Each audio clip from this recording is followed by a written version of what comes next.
All right, Shalom. First and foremost, I'm going to give all glory and praises to YAHAWAH, YAHAWASHI, Rawchaa Qadash. Double honors to the apostles and the elders of Great Millstone. Honors and salutations to the hopeful elect, pushing his word in truth and sincerity. This is GMS Umar 212, back with another lesson in the spirit. And I want to go into a subject. I want to call this video we are not to be prejudiced. And what I mean by that is, when you look up the word prejudice, matter of fact, I got it here in etymology.com. The word prejudice means, the word the prefix, the pre meaning before, and judice goes back to the word judged or judgment, making judgment before a particular matter, or before examining a situation. You're already making a judgment on something, and people always refer to this word as like it's a term for use, for racism, which, in some cases, it's true in some cases, because you got Esau, not even just Esau, but anybody that judges somebody based off their appearance. Jake got that, that stereotype. They got that thing called stereotype, where they stereotype somebody. That's a form of prejudice, but the actual word itself means to prejudge something. So just because somebody is called a prejudice doesn't necessarily mean that they're judging somebody just particularly based on their race. It could be anything. You prejudge, you rush into judgment on certain things before you understand the matter, and that's what makes you a prejudice. You see, now I got an account in the scriptures. I don't really see this being brought out a lot, but but it's a good account to read to really give you that perspective on why, when it comes to certain situations, especially when we dealing with one another as brothers in this truth, even just walking in our daily lives, you don't want to get in that spirit to always, rush to judgment or jump the gun on certain things, because you need to understand, you need a full spectrum. In order for you to be a judge, I'll say a righteous judge, you can't be biased. And when you're prejudiced, it makes you biased. You're always looking at you're not looking at the whole matter. You're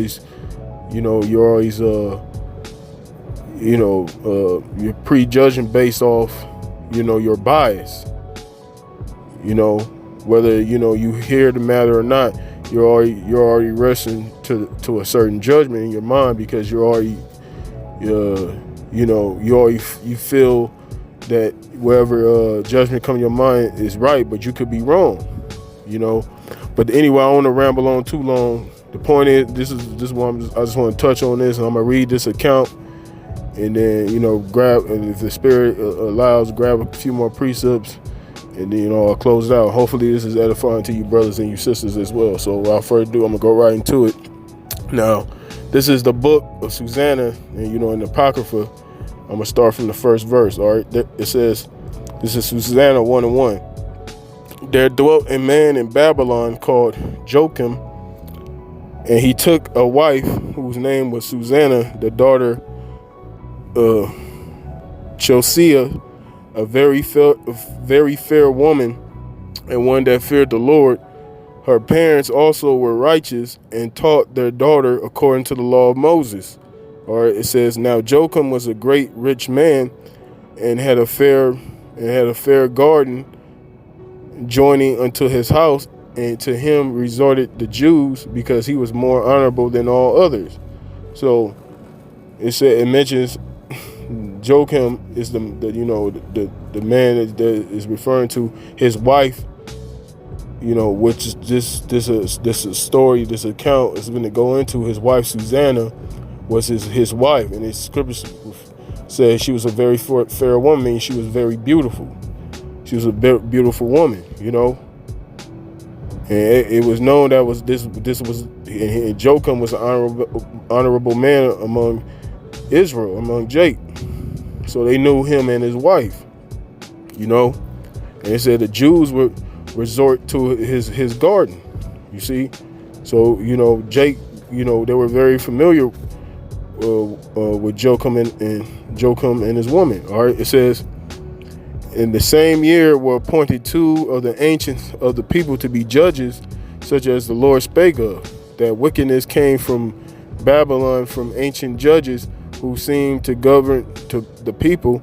These kept much at Jocham's house, and all that had any suits in law came unto them. All right, it says, now when the people departed away at noon, Susanna, now here's the point, you know, I'm going to go into, I'm not going to read the whole thing.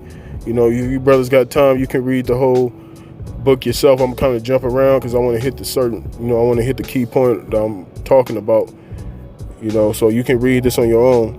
But this is the 7th verse. It says, now when the people departed away at noon, Susanna went into her husband's garden to walk, and the 2 elders saw her going in every day and walking, so that their lust was inflamed toward her. So they seen Susanna, they seen her in the garden, like the scriptures say. She was a very beautiful woman, very fair woman. And these 2 elders, you know, they're supposed to be elders, they seen her, and, you know, they were being wicked. You know, they were lusting after her, and they knew, you know, she had a husband, you know, which that's what, you know, that shows you how wicked Jake was. You know, see, Jake always, you know, you got Jake that come into this thing, you know, they always want to harp on the law. Even when you had the law was set up, you always had wicked men among Israel. These is elders, you know, so they knew better. You know, they knew the law, and they knew what they shouldn't be doing. But hey, like I said, you always had wicked Jake among the people, like it says in Jeremiah. All right, it says, slacking. This back in the 8th verse. It says, and the 2 elders saw her going in every day and walking, so that their lust was inflamed toward her, and they perverted their own mind and turned away their eyes, that they may not look unto heaven and nor remember just judgment. So they all their integrity, all the judgment, all the commandments of the Lord went out the door. When they seen her, in their minds, they was covenant, lusting after her. You know, the truth, the scriptures, the law, statute, commandments of the Most High just totally went out the window. You see, they forgot that the Most High was watching them. The Lord was watching them. You see. All right. It says that this is the 10th verse. It says, and albeit they were both wounded with her love, yet doeth not one show another his grief, for they were ashamed to declare their lust, that they desired to have to do with her. Yet they watched diligently from day to day to see her. The one said to the other, let us now go home, for it's dinner time. So when they were going out, they parted the one from the other, and turning back again, they came to the same place. And after that, they had asked one another the cause. They acknowledged their lust. They then appointed a time that they both together, when they might find her alone. And it fell out, as they watched a fit time, she went in as before with the 2 maids only, and she was desirous to wash herself in the garden, for it was hot, and there was nobody there save the 2 elders. So they was waiting for the right time to go in and do what they do according to their lust. All right, it says, and that they had hid themselves and watched her. Then she said to her maids, bring me oil and washing balls, and shut the garden doors, that I may wash me. All right, it says, and they did as she bade them, and shut the garden doors, and went out themselves at privy doors to fetch the things that she had commanded them, but they saw not the elders because they were hid. All right, so these dudes was hiding, because they didn't want to be seen, because they knew that was a shameful thing they was getting ready to do. You see, it show you how it show you, man, Jake. You always have wicked individuals among our people. All right, it says, now when the maids were gone forth, the two elders rose up and ran unto her, saying, behold, the garden doors are shut, that no man can see us, and we are in love with thee. Therefore consent unto us and lie with us. And you see, you notice what he said. One of them said, he said, no man can see us. And see, that's the problem. Yeah, no man can see, but the Lord can see you. You see? All right, it says, behold, the garden doors are shut, that no man can see us, and we are in love with thee. Therefore consent unto us and lie with us. And she said, if thou wilt not, we will bear witness against thee that a young man was with thee, and therefore thou didst send away thy maids from thee. Then Susanna sighed and said, I am straitened on every side, for if I do this thing, it is death unto me. And if I do it not, I cannot escape your hands. It is better for me to fall into your hands and not do it than to sin in the sight of the Lord. All right. It says, with that, Susanna cried with a loud voice, and the two elders cried out against her. Then ran the one and opened the garden door.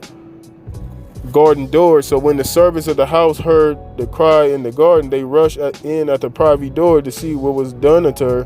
But when the elders had declared their matter, the servants were greatly ashamed, for there was never such a report made of Susanna. So these elders basically lied on her. You see? And it says, they believe, because the scriptures say, the really scriptures say, I'm gonna grab it. I'm gonna grab it. I can't, escape my mind. But the point is, they believe the elders' report. You see?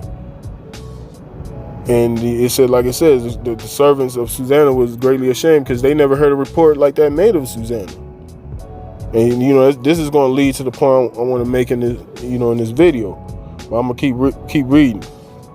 All right, it says, and it came to pass the next day, when people were assembled to her husband Joachim, the two elders came also, full of mischievous imagination against Susanna, to put her to death. So these dudes is just totally wicked, man. Just totally wicked. Here it is. They the ones that was carried away by their own lust. They're the ones that committed the act. But now they're trying to think of ways to make her look guilty so she can get put to death. You see? So I'm gonna jump down to the point, because I don't want, like I said, I'm not gonna read the whole thing. But I'm trying to, basically I read that to give you a gist of what of giving you an example of a situation on why not to rush to judgment. All right, this is I'm gonna jump down to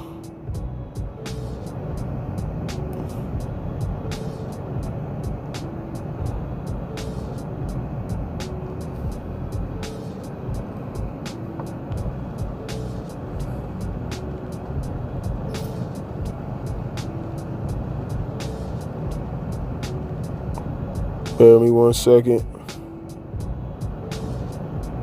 I'm gonna jump down to 41. It says, then the assembly believed them as those that were the elders and judges of the people, so they condemned her to death. So when you read up above, it goes into what they said. They said the allegations they made against her. Saying the allegations of her, committing adultery. So the people believed them, and they just condemned her to death. All right, now check this out. This is the 42nd verse. It says, then Susanna cried out with a loud voice and said, O everlasting power, thou knowest the secrets and knowest all things before they be. Thou knowest that they have become thou knowest that they have borne false witness against me. And behold, I must die, whereas I never did such things as these men have maliciously invented against me. You know, show you, man, these dudes is they were pieces of shit, man. They was wicked motherfuckers, man. You know, but you know, when you read this story, this account, you know, it just shows you why, you know, when certain things come upon you, why you gotta suffer certain things. You gotta suffer wrongfully, because you know the Most High sees everything. The Most High is the one that's going to justify us when we find ourselves in particular situations. But also it shows how, you know, not to always prejudge things. You don't want to prejudge things, period. You know, unless you understand what the matter is. All right, but let me continue. It says that this is the 43rd verse. It says, thou knowest that they have borne false witness against me, and behold, I must die, whereas I never did such things as these men have maliciously invented against me. And the Lord heard her voice. Therefore, when she was led to be put to death, the Lord raised up the Holy Spirit of a young youth whose name was Daniel. All right, it says, who cried with a loud voice, I am clear from the blood of this woman. You see? It says, and then all the people turned toward him and said, what mean these words that thou hast spoken? So he, standing in the midst of them, said, Are ye such fools, ye sons of Israel, that without examination or knowledge of the truth, ye have condemned the daughter of Israel? So here it is, Daniel called them fools. He said, y'all didn't examine the matter? Y'all just gonna put her to death without any examination or knowledge of the truth? And you know, I'm bringing this out because I'm just pointing out why, you know, you don't want to be prejudging things, jumping the gun, rushing to judgment, because you feel that may be what's the case. You know, everything that may seem a certain way may not be that way. Just because you might see a particular thing, you might feel a particular way about something, you know, and you're so ready and eager to slam the gavel, and you really haven't examined the matter fully, and you really don't. And it's not even not just examining the matter. You know, you don't want to be in that spirit, not wanting to examine anything. Oh, you just dead set on making that judgment because you believe that's what it is. You know, and we all gotta, you know, keep those things in mind, because you know you can rush the judgment on certain things and be totally wrong, and you find yourself in a hot seat, so to speak, not with men or brothers, but with the Lord, because that's what it's all about. It's about fearing the Lord. And those two elders that I read about, they didn't fear the Lord. They feared the eyes of men. That's why they wanted to do, said no man can see us, because he was fearing the eyes of men. All right, I'm gonna read it again. It says, this is Susanna chapter verse 45. It says, therefore, when she was led to be put to death, the Lord raised up the Holy Spirit of a young youth whose name was Daniel, who cried with a loud voice, I am clear from the blood of this woman. Then all the people turned them toward him and said, what mean these words that thou hast spoken? So he, standing in the midst of them, said, are ye such fools, ye sons of Israel, that without examination or knowledge of the truth, ye have condemned the daughter of Israel? It says, return again to the place of judgment, for they have borne false witness against her. It says, wherefore all the people turned again in haste from the elders unto him, come sit down among us, and he and show it us, seeing the Most High have given thee the honor of an elder. Then said Daniel unto them, put these two aside from one another, and I'll examine them. Well, I'm not going to continue further on, but like I said, you brothers can read the rest. But the point why I read this was to show you why you shouldn't rush to judgment, because eventually it was found out that these men did bear false witness against her. But that's the point. Now I brought this account out. Now I got another scripture here just to further on the point, not being in that spirit of prejudice. This is so I can bear me 1 second. This is Ecclesiasticus chapter 11 verse 7.